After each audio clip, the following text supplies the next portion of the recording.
Traveling to a remote country was always on my bucket list. Adventure is out there, I thought.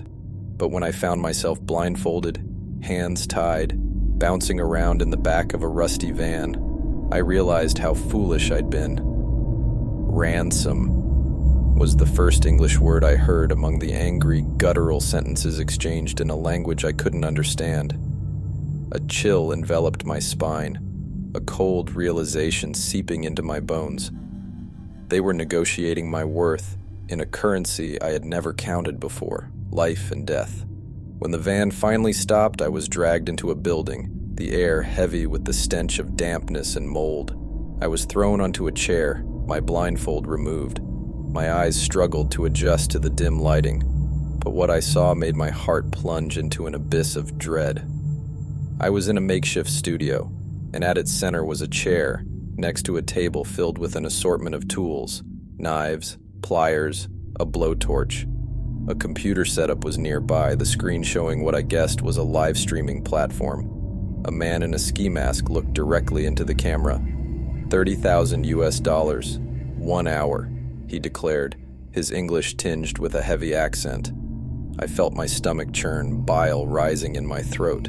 I couldn't believe this was happening. This couldn't be real. But as he turned the camera to focus on me, I saw the chat explode with messages. People commenting, placing bids, discussing in sickening detail what they'd like to see done to me. That's when it hit me.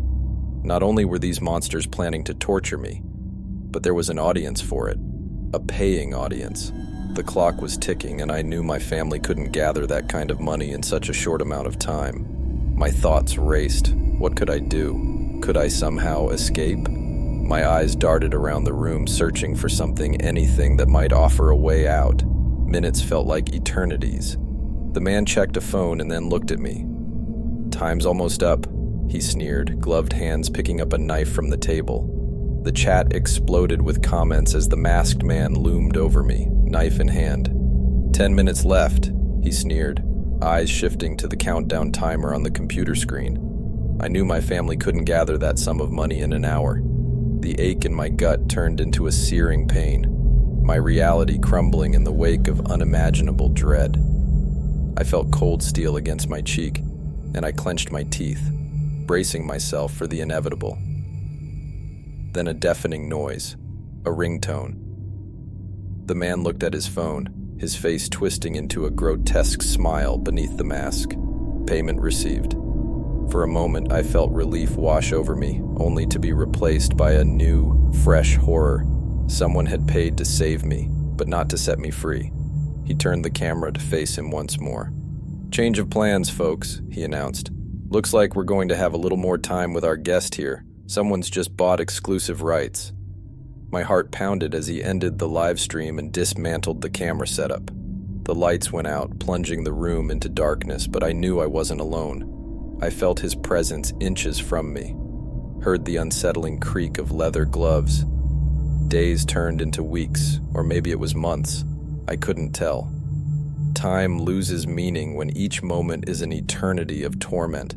The live streams continued, each one more horrific than the last, as if my captor was a twisted artist, constantly pushing the boundaries of his sadistic creativity. But my mind began to adapt in a horrifying way. I became numb to the physical pain, detached from the brutality inflicted upon me. My consciousness seemed to drift, as if trying to escape the confines of this nightmarish reality, until one day I heard it, his unguarded whisper so close I could feel his breath against my ear. "You're boring me," he hissed. Suddenly the lights went on. The camera was set up again.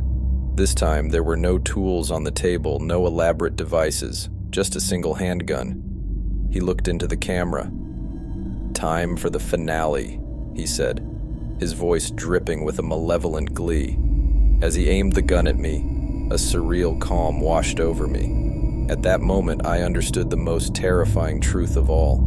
In this remote, forsaken corner of the world, where human life is bartered in the darkest recesses of the internet, I had become both the product and the entertainment.